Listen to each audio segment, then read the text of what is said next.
In the name of the Father, the Son, and the Holy Spirit. Amen. The Lord be with you. And with your spirit. The Lord invites us. He commanded us to love one another the way He loved us. That our quality and the brand of our love is Christian love. A love that is priceless, that is tough, and a love that we treasure. For the times that our love did not meet to the standards of Christ's love, we ask the Lord for pardon. Together we pray. I confess to Almighty God and to you, my brothers and sisters, that I have greatly sinned in my thoughts and in my words, in what I have done and in what I have failed to do. Through my fault, through my most grievous fault.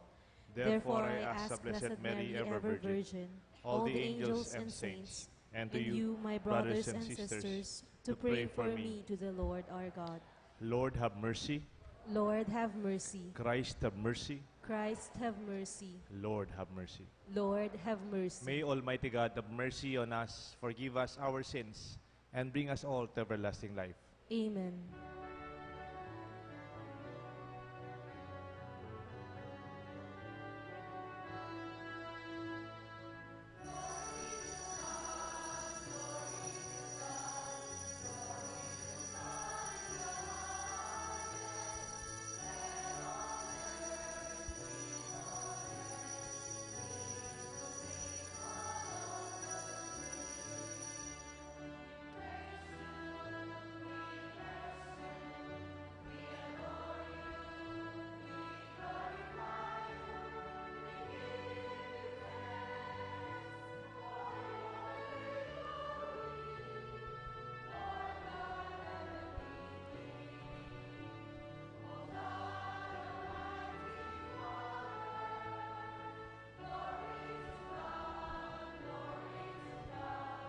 Glory to God in the highest. Peace on earth to people of good will.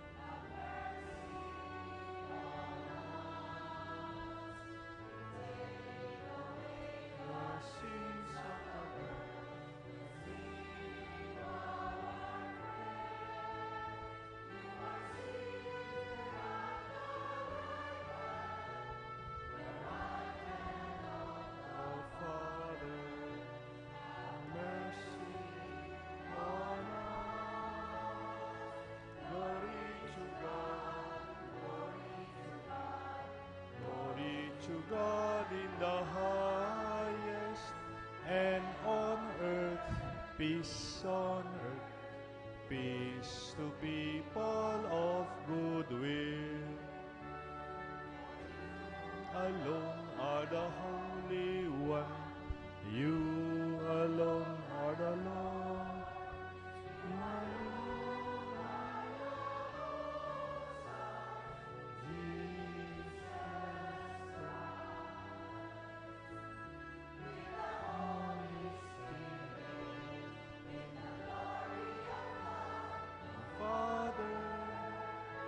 Glory to God, glory to God, glory to God in the highest. On earth, peace on earth, of good will.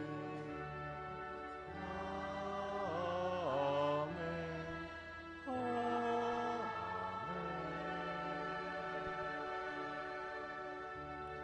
Let us pray.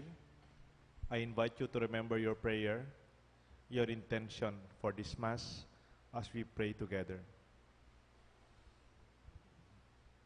Almighty ever-living God, constantly accomplish the Paschal mystery within us, that those who were pleased to make new this holy baptism may under your protective care bear much fruit and come to the joys of eternal life. through our Lord Jesus Christ, your Son, who lives and reigns with you in the unity of the Holy Spirit, one God, forever and ever.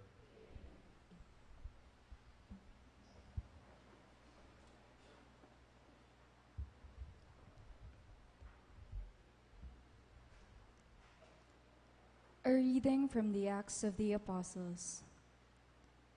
After Paul and Barnabas had proclaimed the good news to that city and made a considerable number of disciples, they returned to Lystra and to Iconium and to Antioch. They strengthened the spirits of the disciples and exhorted them to persevere in the faith, saying, "It is necessary for us to undergo many hardships to enter the kingdom of God." They appointed elders for them in each church, and, with prayer and fasting, commended them to the Lord, in whom they had put their faith. Then they traveled through Pisidia and reached Pamphylia. After proclaiming the word at Perga, they went down to Attalia. From there, they sailed to Antioch, where they had been commended to the grace of God for the work they had now accomplished.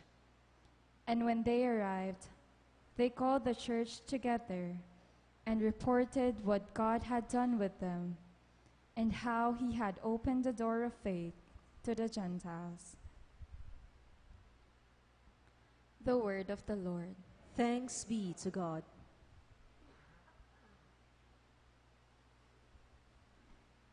In our responsorial psalm, let our response be, "I will praise your name forever, my King and my God."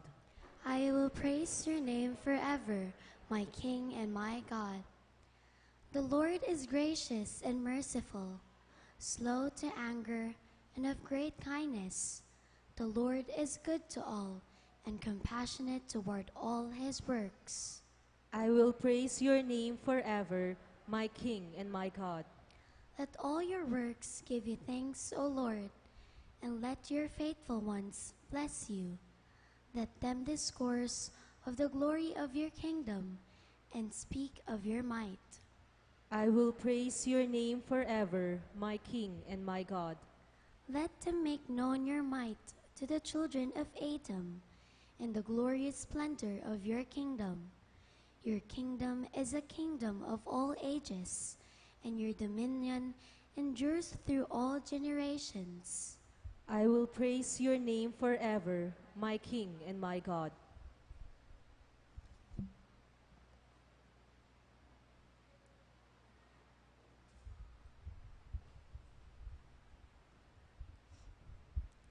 A reading from the book of Revelation. Then I, John, saw a new heaven and a new earth. The former heaven and the former earth had passed away, and the sea was no more. I also saw the holy city, a new Jerusalem, coming down out of heaven from God, prepared as a bride adorned for her husband. I heard a loud voice from the throne saying, "Behold, God's dwelling is with the human race, and God himself will always be with them as their God.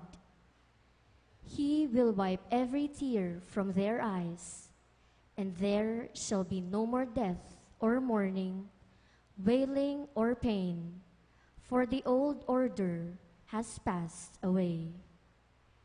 The one who sat on the throne said, "Behold, I make all things new." The word of the Lord. Thanks be to God. We all rise for the Holy Gospel.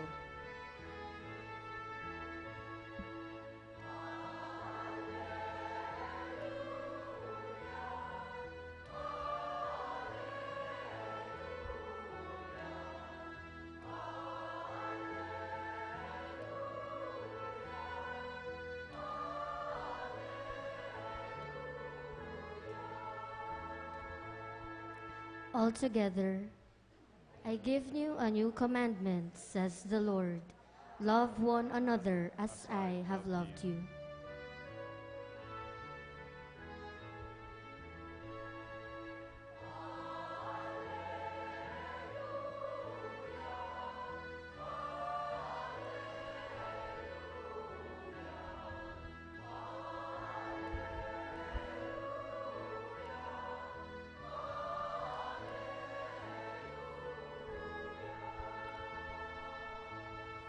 The Lord be with you. And with your spirit. A reading from the Holy Gospel according to John. Glory to you, O Lord. When Judas had left them, Jesus said, "Now is the Son of Man glorified, and God is glorified in him. If God is glorified in him, God will also glorify him in himself, and God will glorify him at once. My children, I will not be with you only a little while longer. I give you a new commandment, love one another. As I loved you, so also should love one another.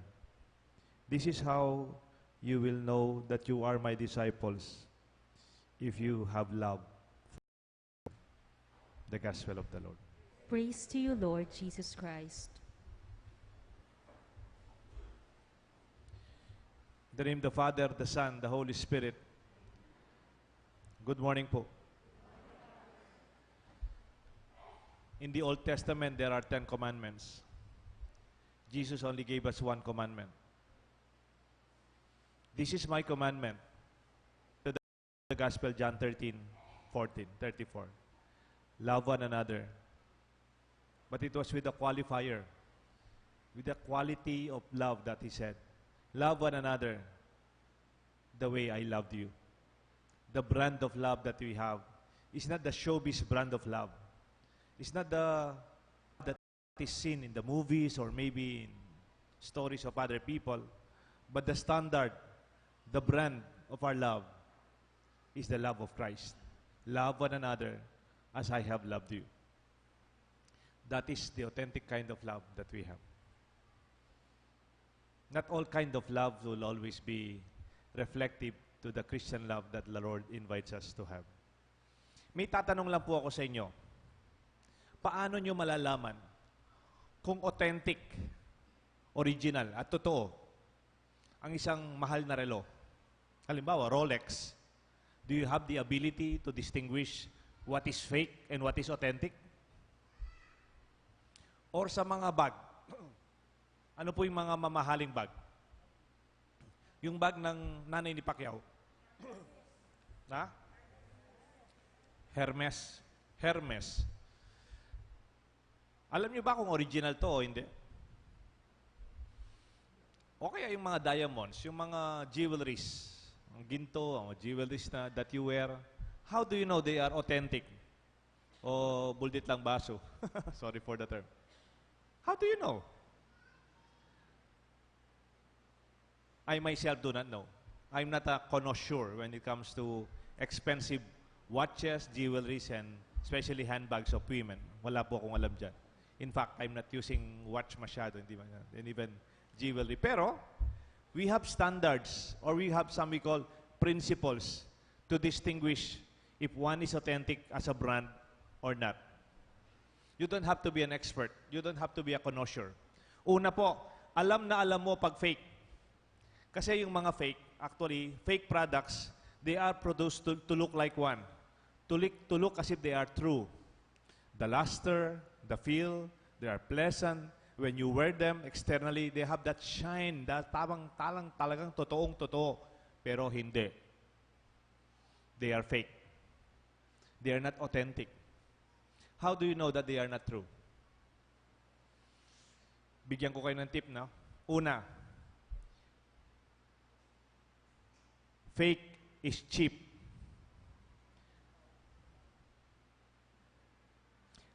The real and easy distinction is in the price. Cheap watch, cheap bags, low bargain, jewelries. Buy one, take one. Pag may lumapit sa'yo, mura lang po, sir. Itong Rolex na binibigay ko. 1.5. Kunin mo na po, sir. Original po yan, 1.5. Siyempre, magtataas yung kilay mo. Dalawang bagay lang yan. Kung di fake yan, ninakaw. Sorry. It could not be, di ba? Magkano yung mga Rolex ngayon? Wala po kong masyadong idea, pero naririnig ko lang, mahal. Siguro 750,000 at the low end. Meron pa akong narinig na 1.3 million. Rolex, 1.3 million. Gusto sabihin nun, hindi ka na malilate pag mahal yung relo mo. Pero, still, kung linapitan ka ng 1,500 na Rolex, the price is only a sign that it is not true. Ganon din sa Hermes. May ma'am, bilhin nyo na po yung Hermes. Nag-garage sale po si Mrs. Pacquiao. Kaya po binibigay ko itong Hermes na to, 500 lang. Totoo ba yun? Usually, it must not be true. It's too good to be true, sabi nga. Ito po, pure diamond. Diamond po ito. Totoo po ito. Kunin mo na po. 1,000. Of course, it's not true. Yung nanay ko, madalas maniwala dyan eh. Kunyari, pupunta ka sa Zambales, sa Olongapo, sa Bataan, o kaya punta ka ng Boracay, may nagtitinda ng perlas. Tigpi 50 pesos. Hoy, tutula rin perlas na rin. Muslim na rin magtinda. How can it be? 50 pesos? It's too cheap to be authentic. Kalawa, meron din pong tinatawag na another standard for you to know it's not true. Fake easily breaks. Una, fake is cheap. Second, fake easily breaks. Agad nasisira. Fragile. Hindi matibay. It is not tough enough to withstand any pressured times. Fake brands do not last. Kaya nga pag bumibili ka, kung minsan walang warranty, hindi na lang masisigurado sa'yo that it will be last beyond 1 year. Yung nagbibigay ng warranty, kung nasira po yan, balik nyo sa akin. Then it means they stand for their product. Pero pag walang warranty, kagad nasisira. Bumagsak lang minsan, naipit lang ganyan, naupuan, sisira na. Halimbawa, meron kang Rolex, bumagsak, naging 5. Palagay ko, hindi totoo yun. Kaya meron kang Rolex, I'm not promoting the product, tapos nabasa. O kaya meron kang ginto, after some time, naging silver. O kaya meron kang bag, nabasa. Tapos, nag-iba ng kulay. It is not true. May kaibigan akong pare. Ba't nagmi-meeting kami, parati akong tinatabihan, dal-dal, kwento. May meeting, Deo. Ate ko ba yung cellphone? Usong-uso nun po nung bago-bago pa yung iPhone. Di ba gumagawa ng iPhone, Apple? Sabi niya, Lenme. Bala mo, totoo yan eh. Fake yan, ana. Pero po talalon, lamo, iPhone yan eh, ana. Pero yung signature ng iPhone, pag binuksan mo, lalabas yung logo na Apple. Pero lawen may padan kay na sinjan kay nga na. Sinindiya po, linwal, pineapple. Ali, eto to. I'm not kidding. Fake yan nga na, pero lawen may, bala mo, totoo yan eh. Ana. You know? After some time, nag-meeting na naman kami after a few months. Katabi ko na naman. Deo. Itangka na ako selling fake kay iPhone. Mesira na eh. Kung never yung pagawa, marine ako. Because I expected enemang maglambat. Fake things easily conk out. But real, authentic things, they are tough. Pwedeng mabasa, pwedeng kumisan mahulog, hindi nasisira. Matibay. That is one sign of authenticity. Ang fake, marupok. Lastly, another standard principle, kung authentic ito, the longer they take, the more valuable they become. Parang alak. Di ba po yung wine, the longer it takes, the vintage becomes more valuable. Nagiging mas masarap. What is fake cannot be treasured. You cannot pass on fake items as inheritance. Hindi mo pwedeng ipamana yung fake. Rather, they are thrown away and they are disposables. Yung mga bagay na mura-mura lang na binili mo, hindi magtatagal yan. Therefore, hindi mo pwedeng pamana. Magpapamana ka ba ng fake sa apo mo? Usually, nagiging heirloom yan ng pamilya. Nagiging treasure ng pamilya. Pinagmamalaki ng pamilya, tinatago yan. Pinakaiingatan, they are cherished. Kung minsan, may kinakasal ako, Father, itong gamit na gamit ko po ito, galing pa po sa lola ko ito. Treasure ng family namin, pinagamit po sa akin ng nanay ko. Because they are real and true. Father, itong relo ko to, galing sa lolo ko to. Luma na pero pwede pa. Hindi po di baterya yan. Walang baterya, pero it's very good. It's very tough. It is the treasure of the family. Bakit ko po sinasabi to? Baka magduda kayo sa akin. Magtinda na yata reloy, Father? May ginayatang salesman bag ang popang jewelries. I'm not promoting anything on a brand or any pitch sales talk. No. Because the Lord asked us to love one another the way I loved you. The standard, the brand of love. Uso ngayon yung branding. The kind of love that we have is the kind of love that Christ gave us. It is not cheap. True love, authentic love, hindi mumurahin. Pag nagmamahal ka, katatawad. Ang tunay na pagmamahal, mahal. Kaya pag mayroon kang mahal, huwag mong gawing mura. Huwag mong murahin ang mahal mo. That real love is priceless. You pay for it, not only once, but for a lifetime. You are willing to do so. Sino po dito yung mga magulang na may anak na pinaaral? Dito po pag-aral anak. Magkano yung nagastos nyo sa mga anak nyo? Magkano? Hanggang ngayon, di ba? Kung minsan, tapos na. Tapos na. May trabaho na. Kayo pa rin nagbabayad sa apartment nila. Ang tawag dyan, pay rents. You pay the rent. You don't know how much. Wala kayong resibo sa pag-aaral nila? Yung study now, pay later? Wala. Yung mga sapatos na ginasgas nila, mga relong ginamit nila, pagkain na kinain nila, wala bang resibo yan? Hindi mo na alam kung magkano? Your love is authentic.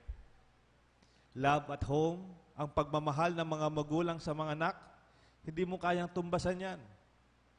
It's priceless. It's immeasurable. Mwa kwenta, mwa sukad.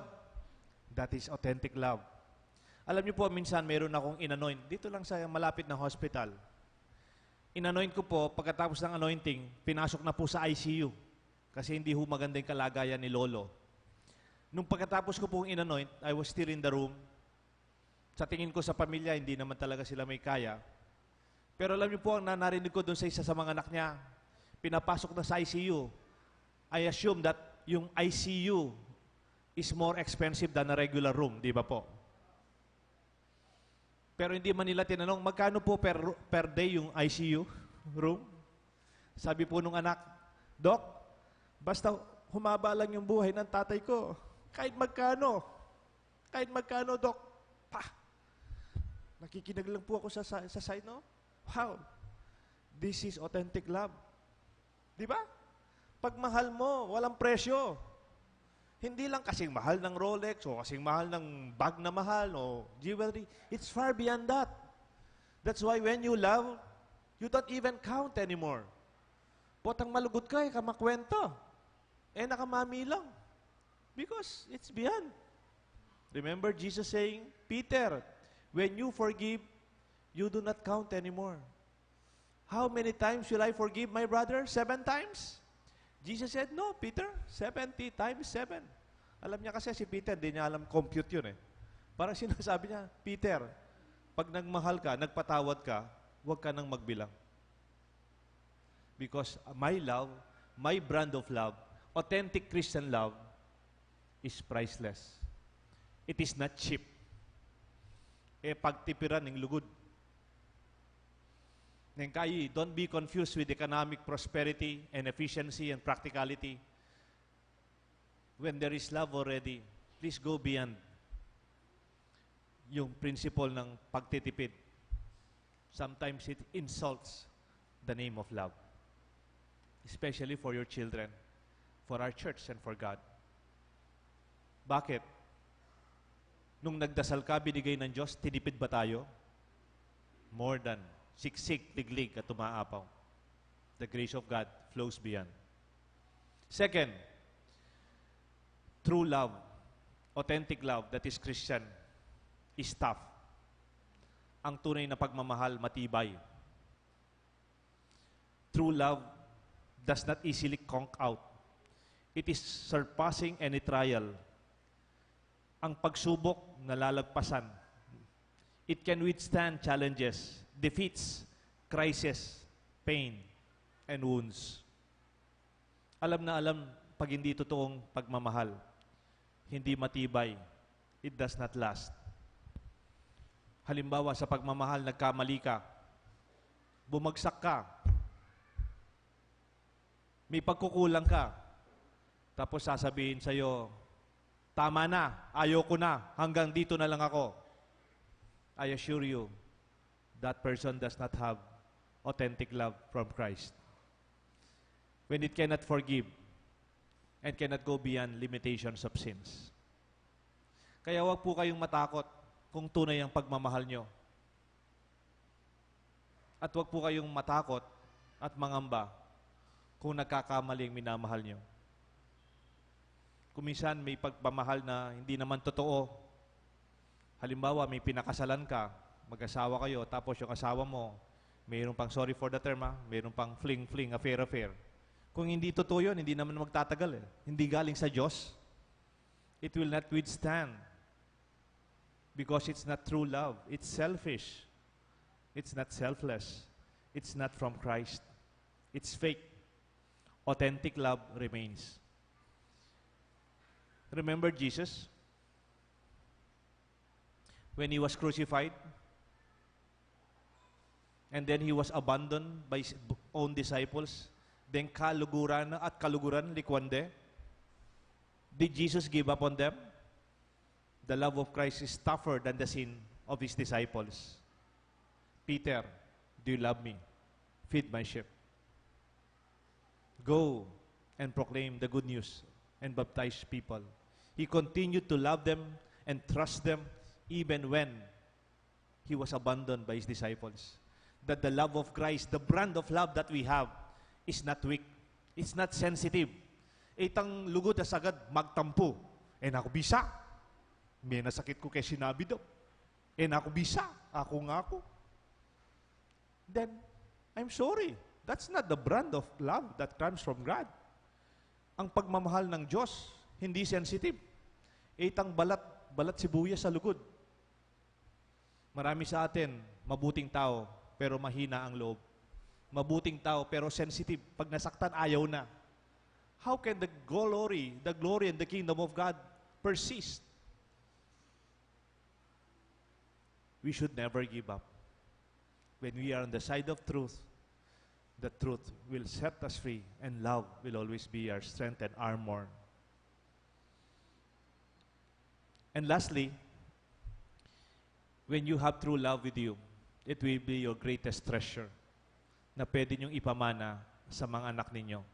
It will be the cherished heirloom of the family. Ano ang yaman ng pamilya? Ano ang yaman ng pamilya? Malaking bahay, malaking negosyo, magagandang sasakyan, a big fat account? No. The real wealth of the family will be the love that you have at home. Anihin mo ang malaking bahay kung hindi nagkakasundo ang mga anak mo. Masaya ka ba kung iwanan mo yung anak mo, marami kang pinamanap, tapos nagkadimandahan sila kung kanino to at kanino yon? Then the family becomes failure. Then the love is not authentic. It's not Christian love. Because it cannot be passed beyond us. Sana sa mga millennials na nandito, do not measure the love of your family from how much, how many, and how long yung mga pinapamana. Kunyari, may, ano po yun? Titulo, bank account, negosyo, puhunan, pag-umpisa, pinag-aralan. I tell you, all of this is emanating from the principle of the love of your parents. Kaya binibigay niya sa iyo yan dahil mahal ka nila. And I hope you don't get it in the wrong way. The love of Christ is this. Ano sinabi ni Jesus? This is my commandment. Ito lang iwan ko sa inyo. O ano mo yung panabiling ko kaya kayo? Love one another as I have loved you. And all of this that we have done, healing the sick, feeding the hungry, forgiving the sinners, teaching the poor, giving hope, all of this we do because we love, we care. Therefore, authentic love is the treasure that you can give as inheritance to your children. The true love from Christ serves as legacy that we will leave behind. Legacy is what you leave behind. Ang mahalaga, hindi kung ano yung uwi at dadala natin. Ang mas mahalaga sa buhay, kung ano ang iiwanan natin. Ito ay tunay na pagmamahal. Kaya kung minsan, naaawa ako sa mga bata, sumisigaw-sigaw, walang forever! I pity them. Ay rugo. Maybe they never experience true love, authentic love, and Christian love in their home, among their parents, their children, in the family, and in our church. We believe that love goes beyond even the death of Christ, even beyond the ascension of Christ, even beyond the crucifixion. That's why there is resurrection, because love is a treasure we keep forever. Kahapon po may kinasal ako dito. At usually pag linggo, Sabado, may kasal po dito. At yung kasal, parating meron silang expression and promise. Alam niyo ba po yon? Tayo nga lahat? To love, for better, for worse, for in sickness, and in again. To love, for better, for worse, in sickness and in health, in plenty and poverty, until death do us part. Mahal kita hanggang ipaghiwalay tayo ng kamatayan. Until death do us part. Hanggang pikawan niya nakatamo ng kamatayan. You know, that is very legally up. Tama ho yun. Kung may lawyer dito, tama yun. Sabi ng lawyer, tama yun. Pero I believe love in marriage and home and the love of God for us is not only legal in its prescription. Kung meron po akong chance makakausap ko si Pope Francis, gusto ko sanang magkaroon ng konting pagbabago dun sa pangako ng pagmamahal. Beyond legality, beyond civil obligations, beyond the contract. From the love of my mother to my father. Ang tatay ko po namatay na 2000 ngayon? 19? Namatay po yung tatay ko 1995. My father was only 50 years old when he died. More than 23 years nang patay yung tatay ko. Pero pag umuwi ako, 1 hour, 2 hours, magkikipag-lunch ako, sigurado ang nanay ko, babanggitin ang tatay ko. Kunyari, nagkakape ako. Aro! Favorite ng papa mo yung kape ngayon. Mahilig yung kape, papayo. Halimbawa, yung ulam namin, bulang lang yung sinigang sa bayabas. Aro! Favorite ng tatang nyo yan, papayo yan. Bulang lang, mayumo-yumo. Halimbawa, after lunch, nagpapatugtog ako ng Burt Bacharach, Motown. Yan. Sabi, aroy, ano nga chuy ay tatayo ka? Buri na kanyan, buri na yan, Motown. Burt Bacharach music, ay, buri na yan, Frank Sinatra. Tapos yung bunsong kapatid ko, salbayo po yung bunsong kapatid ko, si Ryan. Sabi, Ma, o teme pa pagpainawa ni Papa? Babanggitan niya, babanggitan. Paborin mo na yung painawa. You know what I realized? After 23 years na wala na yung tatay ko, my mother still loves my father. Kaya yung sinasabing, until death do us part, it's not very accurate, isn't it? It does not reflect authentic love from Christ. If I were the one who will suggest kung how husband and wife and children and relationship of friends would express love, to love, for better, for worse, for richer, for poorer, in sickness and health, even death will not do us part. Ang gaging kamatayan, nakatag yung pikawan yan. Kahit ang kamatayan, hindi tayo pwedeng ipaghiwalay. Because this is the love of God for us, and this is the love that we experience, the true love for our beloved family and our loved ones. Let us celebrate this love, my dear friends. Let us celebrate a love that is branding the brand of Christ, that is not cheap, that is tough, and that is everlasting. A treasure that we keep. The Father, the Son, and the Holy Spirit. Amen. Sorry po, mahaba yung homily ko ngayon. It is my last homily for you anyway. Let us all stand and offer and profess our faith. Together we pray. I believe in God, the Father Almighty, creator of heaven and earth, and in Jesus Christ, his only Son, our Lord, who was conceived by the Holy Spirit, born of the Virgin Mary, suffered under Pontius Pilate, was crucified, died, and was buried. He descended into hell. On the third day he rose again from the dead. He ascended into heaven and is seated at the right hand of God, the Father Almighty. From there he will come to judge the living and the dead. I believe in the Holy Spirit, the Holy Catholic Church, the communion of saints, the forgiveness of sins, the resurrection of the body, and life everlasting. Amen. Let us pray to our Father in heaven that we may be faithful to the new commandment given to us, by which we shall be known as Christ followers. We pray, Lord of love, listen to our prayer. Lord of love, listen to our prayer. For the leaders of the Church, may God's love strengthen and nourish them as they defend the sanctity of life and balance justice. We pray. Lord of love, listen to our prayer. For those who do not believe in God or in Christ Jesus, may they recognize in the lives of Christians the spirit of the Lord's love and mercy, so that one day they too may gladly call on the one true God and the one Savior of the world. We pray. Lord of love, listen to our prayer. For our newly elected national and local leaders, may the Lord give them health, grace, and wisdom, so that they may become more responsible, accountable, and trustworthy in fulfilling their fresh mandate. We pray. Lord of love, listen to our prayer. For those in special need, may the Lord heal the sick, comfort the suffering and the dying, give safety to travelers, and free those unjustly deprived of liberty. We pray. Lord of love, listen to our prayer. For our nation, may we work in unity and peace to break the walls of division, to heal the wounds of indifference, and bring justice to the poor. We pray. Lord of love, listen to our prayer. In silence, we lift to God our own prayers and intentions.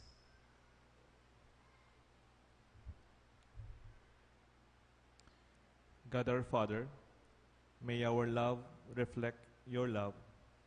Renew our hearts to give the love that has no limits, that could bear any challenge, and be a treasure your disciples can hand over. And we ask this through Christ our Lord. Amen.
Pray, my dear friends, that this sacrifice may be made acceptable to God the Almighty Father.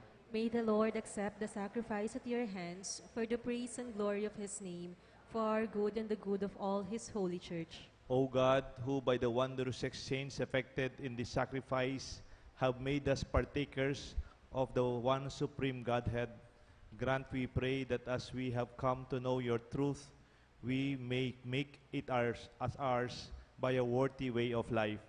We ask this through Christ our Lord. Amen. The Lord be with you. And with your spirit. Lift up your hearts. We lift them up to the Lord. Let us give thanks to the Lord our God. It is right and just. It is truly right and just, our duty and our salvation, at all times to acclaim you, O Lord, but in this time to laud you yet more gloriously, when Christ our Passover has been sacrificed. By the oblation of his body, he brought the sacrifices of all to fulfillment. By the reality of the cross and by commending himself to you for our salvation, showed himself as the priest, the altar, and the lamb of sacrifice. Therefore, overcome with paschal joy, every land, every people exalts in your praise, and even the heavenly powers with angelic host sing together the unending hymn of your glory as they acclaim.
For those who cannot kneel down, kindly put your right hand close to your heart as a sign of our reverence to the consecration.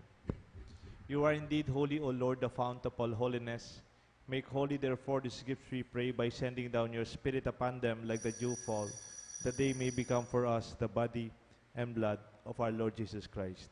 At the time he was betrayed and entered willingly into his passion, he took bread, giving thanks, broke it, and gave it to his disciples, saying, "Take this, all of you, and eat of it, for this is my body, which will be given up for you."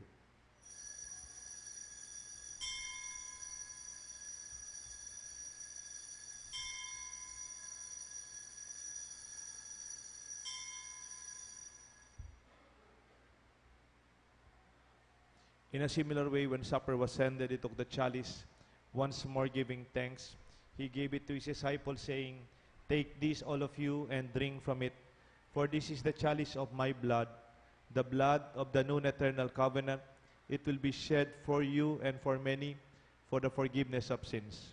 Do this in memory of me."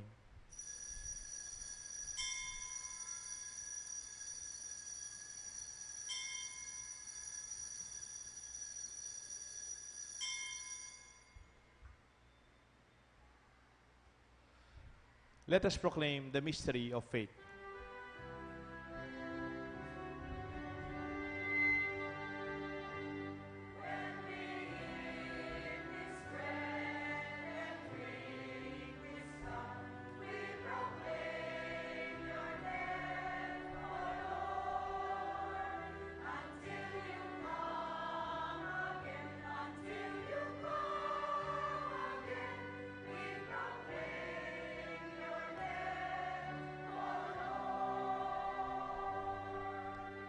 Therefore, as we celebrate the memorial of his death and resurrection, we offer you, Lord, the bread of life and the chalice of salvation, giving thanks that you have held us worthy to be in your presence and minister to you. Humbly we pray that, partaking of the body and blood of Christ, we may be gathered into one by the Holy Spirit. Remember, Lord, your church is spread throughout the world. bring her to the fullness of charity, together with Francis, our Pope, Florentino, our Bishop, the College of Bishops, the priest, and all our brothers and sisters serving you in our church, in our parish at St. Jude, and in our community. Lord, we offer to you the thanksgiving of Fred Ibarra, the thanksgiving of Giandra Ann Rosimo, for the birthday thanksgiving of Mariel Jillian Katap, Attorney Gina Quario, and John Thaddeus Tayag, for the special intentions of PJ Polintan, for the good health of Gloria Imana and Evelyn Morales, for the safe travel of Lorna, Weng, Lilia, and Cecil. Remember our brothers and sisters who have fallen asleep in the hope of the resurrection. Jojo Ocampo, Teodoro Amparo, Edward John Tuazon, Iluminada Castro, Jocelyn Pabalan, Nok Katigbak, Levi Laus, Feliciano Lising, Francis Alquero. Welcome them, Lord, into the light of your face. Have mercy on us, we pray, with the Blessed Virgin Mary, Mother of God, Saint Joseph, her spouse, with the blessed apostles, Saint Jude Thaddeus, our patron, and all the saints who have pleased you throughout the ages, we may merit to be co-heirs to eternal life and may praise and glorify you through your Son, Jesus Christ. Through him, with him, and in him, O God, Almighty Father, in the unity of the Holy Spirit, all glory and honor is yours forever and ever.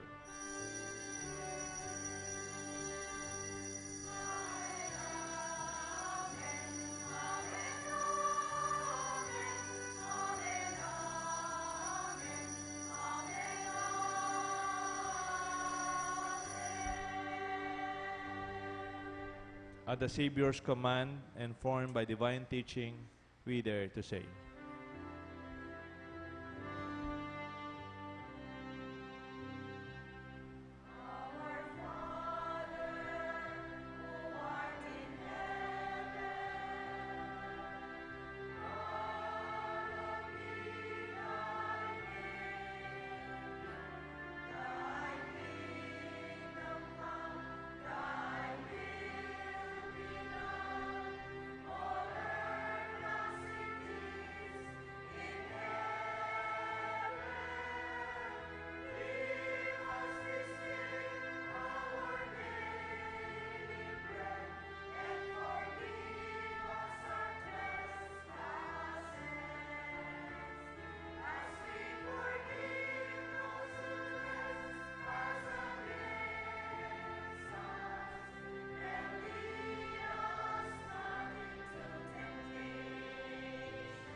Deliver us, Lord, from every evil. Graciously grant peace in our days, that by the help of your mercy, we may always be free from sin, safe from all distress, as we await the blessed hope, the coming of our Savior, Jesus Christ. For the kingdom, the power, and the glory are yours, now and forever. Lord Jesus Christ, you said to your apostles, I leave you peace, my peace I give to you. Look not on our sins, but on the faith of your church, and grant us the peace and unity of your kingdom, where you live forever and ever. Amen. The love and peace of the Lord be with you always. And with your spirit. My dear friends, let us share with one another the peace of Christ. Peace be with you.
Behold the Lamb of God, behold him who takes away the sins of the world. Blessed are those called to the supper of the Lamb. Lord, I am not worthy that you should enter under my roof, but only say the word, and my soul shall be healed.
Announcements. As it is the third Sunday of the month, our collectors, the Companions of St. Jude, will go around again for a second collection for the World Communication Sunday, the proceeds of which are intended for the advocacy of the Catholic Church, geared toward the role and responsibility of the press, the television, the radio, and other instruments of social communication in enriching and nurturing the culture and understanding among peoples in spreading the gospel message.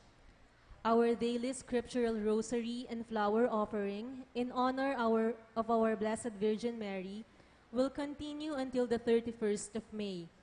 Apart from flowers, may we request everyone that when you come to church for a Mass on Sundays and weekdays, even for the daytime Masses, to please bring school supplies to be offered during the offertory.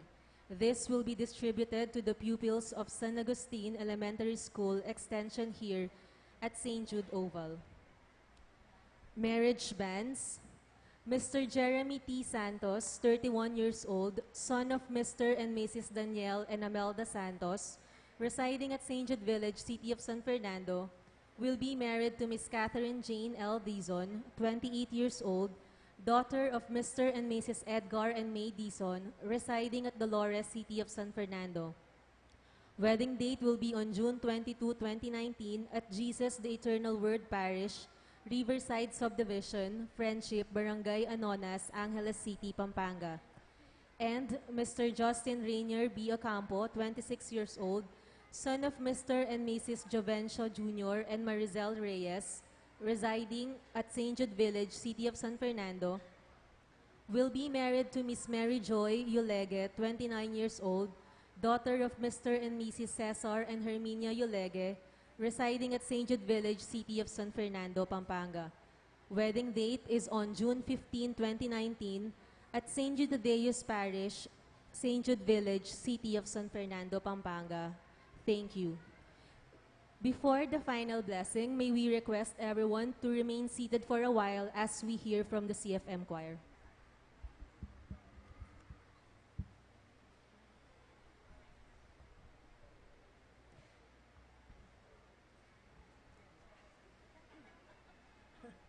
Amo.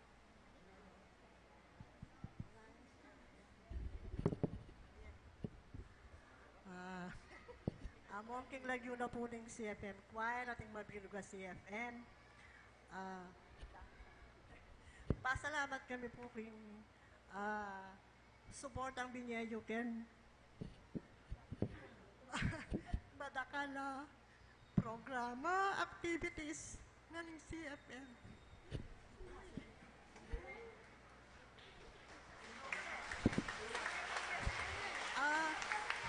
Nukanin ka man munta mo yung puso mo at siya dakal punta ka na salamat mong salamat baro mo na ito. Thank you very much for all the support and love you give to CFM. Thank you, Among, thank you.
you very much. Indeed, it will be my last 9:30 Mass for St. Jude. On Saturday, 8 o'clock in the morning, May 25, I will be going to Sapang Bato, Angeles. It will be beside Clark Air Base. And that will be my new parish. Ang pangalan po ng parokya, Holy Cross Parish. And our new parish priest will be taking over on the afternoon of May 25. Next week, Saturday, 4 o'clock, we will be welcoming our incoming parish priest. Mayroon bang picture dyan? Pinapa-plus ko yung picture ni Father Norman Arce. Siya po ay parish priest kayo ng Santo Rosario, Pau, Santo Tomas. He's almost 40 years old. And he's from Santa Monica, Sasmuan, Pampanga. Natapos po siya ng accountancy bago po siya nagpare. No? At siya po ay nagtrabaho pa sa bangko, kaya ang kanyang pagkapare, mga 9 years old pa lang bilang priest. Na-ordain siya around 30 years old na. At siya po ngayon ay ang assistant econom ng audit office ng Archdiocese of San Fernando, other than being parish priest of St. Jude. Siya po ay anak ni Alfredo and Norma Arce. 7 po silang magkakapatid at siya po yung ikalawang bunso. No? So, naging parish priest po siya sa Santo Tomas, Pau, Santo Tomas, Bulacus, Masantol, and also a chaplain of the University of the Assumption noong 2011 at saka 2013. Nagkasama po kami sa Assumption. And then, naging estudyante ko po siya sa seminaryo when I was still director of theology and faculty in pastoral management. I hope that you will extend the love that you gave me to him, extend the warmth of support that I have experienced in this parish. This is my first parish, kahit matanda na po kumpare, and I will never forget St. Jude. Hindi po ako iyak kasi kanina pa umiyak na ako sa kwarto ko because I will be missing you indeed. No? I could not think of a parish better than St. Jude, sa totoo man. And I will be very proud. I am a very proud. Patawaran ako ng Diyos, no? I'm very proud as a parish priest of St. Jude. I'm very grateful and gracious for all the graces that I experienced through you in our community. Ipagpatuloy po ninyo and spread the good news. Sabi nga ni Jesus, this is my commandment, love one another the way I loved you. And maybe the gospel is very timely for all of us. Make your love authentic and the way I experience it in this parish. Again, maraming salamat po. I believe our friendship goes beyond my 6 years assignment here, and I hope to see you someday again. God bless. Salamat po.